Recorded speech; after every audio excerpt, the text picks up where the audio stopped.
দুৰ্নীতিয়ে শিপাইছে অসম অভিযান্ত্ৰিক সেৱা নিযুক্তি বৰ্ডলৈকে বিস্ফোৰক অভিযোগ ফাইট এগেইনষ্ট ইনজাষ্টিস অফ APSCৰ অভিযান্ত্ৰিক প্ৰতিষ্ঠানত প্ৰবক্তা নিযুক্তিৰ নামত কেলেংকাৰীৰ অভিযোগ দুৰ্নীতিৰ অভিকেন্দ্ৰ আগতে আছিল অসম লোকসেৱা আয়োগ এতিয়া অসম লোকসেৱা আয়োগৰ পৰা দুৰ্নীতিৰ অভিকেন্দ্ৰবিলাক লাহে লাহে অতৰাই এটা সৰু নিযুক্তি বৰ্ডলৈ তেওঁলোকক পৰিৱৰ্তিত কৰা গৈছে তেওঁলোকক ট্ৰেন্সফাৰ কৰা গৈছে আৰু সেই ধৰণে নিযুক্তি হোৱা হৈছে আৰু সেই কাৰণে আচলতে চৰকাৰক যেতিয়া সোধা যায় যে আপোনালোকে ফাইনেল মেৰিট লিষ্ট কিয় নিদিয়া তেওঁলোকে কিন্তু দিব নোৱাৰে তেওঁলোক মানে একদম জাপ মাৰি উঠে অসম লোকসেৱা আয়োগৰ পাছত এইবাৰ নিযুক্তিৰ নামত দুৰ্নীতিৰ অভিযোগ অভিযান্ত্ৰিক সেৱা নিযুক্তি বৰ্ডৰ বিৰুদ্ধে কেতবোৰ বিস্ফোৰক তথ্য দাঙি ধৰি সংবাদমেল আয়োজন কৰিলে ফাইট এগেইনষ্ট ইনজাষ্টিস অফ APSCয়ে অভিযান্ত্ৰিক প্ৰতিষ্ঠানৰ প্ৰবক্তা নিযুক্তি প্ৰক্ৰিয়াতেই ভয়ংকৰ বিসংগতিৰ অভিযোগ সংগঠনটোৰ টিচিং প্ৰফিচিয়েঞ্চি টেষ্টৰ নামত দুৰ্নীতিৰ অভিযোগ সংগঠনটোৰ প্ৰশাসক মানস প্ৰতিম বৰুৱাৰ অৰ্থাৎ 7 মিনিটৰ সিদ্ধান্তৰ ওপৰত আজি অসমৰ শিক্ষাৰ্থীসকলৰ ভৱিষ্যত নিৰ্ভৰ কৰি আছে আপোনালোকে চাওক হুৱেৰেজ NIT IIT এই বিভিন্ন প্ৰতিষ্ঠানৰ পৰা ভাল উচ্চ শিক্ষিত লৰাই আহি PhD কৰাই লৰাই আহি এই শেহতীয়া পৰীক্ষাত পাছ কৰিব পৰা নাই কিন্তু আচৰিত ধৰণে কিছুমান অতি কম মেধা শক্তিৰ প্ৰাৰ্থী কিন্তু এতিয়া শেহতীয়াকৈ বাছনিভুক্ত হৈছে ইমানেই নহয় অভিযোগ অনুসৰি টিচিং প্ৰফিচিয়েঞ্চি টেষ্টৰ নামত কৰা অনিয়মৰ বাবে এতিয়া প্ৰবক্তাৰ চাকৰিৰ পৰা বঞ্চিত হৈছে অতি মেধাৱী শিক্ষাৰ্থী খুব জনাজাত এই ফুল ব্ৰাইটৰ ফেলোশ্বিপ পোৱা ল'ৰাই এই আসাম ষ্টেট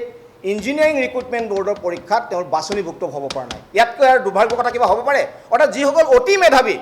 এই অতি মেধাৱীবিলাকে আজিৰ দিনত এই অসম চৰকাৰৰ এই নিযুক্তি বৰ্ডত পৰীক্ষা দি তেওঁলোকে বাছনিভুক্ত নহয় গতিকে ইয়াৰ কাৰণ সহজে অনিম ইয়াৰ কাৰণ হৈছে দুৰ্নীতি লগতে ফাইট এগেইনষ্ট ইনজাষ্টিস অফ APSCৰ বিস্ফোৰক অভিযোগ নিযুক্তিৰ বাবে গঠন হোৱা অসম অভিযান্ত্ৰিক সেৱা নিযুক্তি বৰ্ড গঠনতে আছিল বহু বিসংগতি কিছুমান ৰুল থাকে ৰুলবিলাক ফ্ৰেম হয় সেই ৰুলবিলাকৰ বিৰুদ্ধে গৈ পেলাই কিছুমান সিদ্ধান্ত লোৱা হয় আৰু এই যিখন আমাৰ বৰ্ড হৈছিলে Assam state engineering recruitment board এই ASREB এখনে কি কৰিছিলে তেনেধৰণে কিন্তু কিছুমান কাৰ্যপন্থা হাতত লৈ আহিছিলে নীতি বহিৰ্ভূতভাৱে সঞ্চালক তথা সদস্য সচিব নিযুক্তিৰ অভিযোগ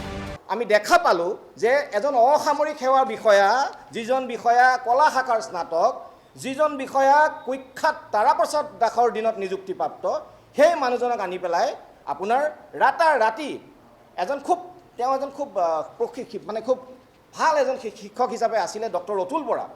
আসাম ইঞ্জিনিয়াৰিং কলেজৰ প্ৰিন্সিপাল আছিলে তেওঁ টেকনিকেলৰ যথেষ্ট জ্ঞান আছিলে সেই মানুহজনক DTৰ সঞ্চালক পদৰ পৰা আঁতৰাই পেলাই ৰাতি এজন ACS বিষয়াক দিয়া হ'ল আৰু তেওঁক গৈ পেলাই মেম্বাৰ ছেক্ৰেটাৰী আমাৰ যিখন অভিযান্ত্ৰিক নিযুক্তি সেৱা যিখন গঠন হ'ল জুন মাহত তাত কি কৰিলে তেখেতক মেম্বাৰ ছেক্ৰেটাৰী কৰা হ'ল শেহতীয়াকৈ চলি থকা নিযুক্তিৰ ওপৰত প্ৰশ্ন তুলি ADRE সন্দৰ্ভতো প্ৰশ্ন সংগঠনটোৰ কি ৰহস্যজনক কাৰণত আজিও প্ৰকাশ নাপালে ADREৰ চূড়ান্ত কাট অফ মাৰ্ক ADREৰ পৰীক্ষা হৈ গ'ল হয়নে ADRE আপুনি যোৱা বছৰ 26,000 নিযুক্তিৰ কথা তেওঁলোকে কয় 26,000 নিযুক্তিত কাট অফ নম্বৰ দিলে নিদিলে আপোনাৰ অফিচিয়েল এনসাৰ কি দিলে নিদিলে আনকি নিজৰ কোৱেশ্চন পেপাৰখন নিজৰ এনসাৰ শিটখন আমি আনিব নিজৰ কোৱেশ্চন পেপাৰখন আমি আনিব নোৱাৰো